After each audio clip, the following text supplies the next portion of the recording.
In this video, I'll show you how to enable two-factor authentication on Facebook using your phone. This feature adds an extra layer of security to your account by requiring a verification code whenever someone tries to log in. First, open the Facebook app on your phone and make sure you are logged into your account. Once the app opens, tap the menu icon to open the menu page. Scroll down and tap on Settings and Privacy, then tap Settings. Inside the Settings page, find and tap on Password and Security. Now look for the option called Two-Factor Authentication and tap on Use Two-Factor Authentication. Facebook will ask you to choose a security method. You can select to receive a verification code by text message or use an authentication app for added security. Choose the option you prefer and tap Continue.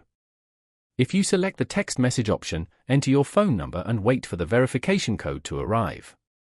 Type the code into the confirmation box and continue. After the code is confirmed, two-factor authentication will be turned on for your account.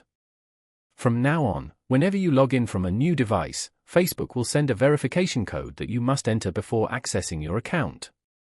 If this video helped you, don't forget to like the video and subscribe to the channel for more helpful tech tutorials.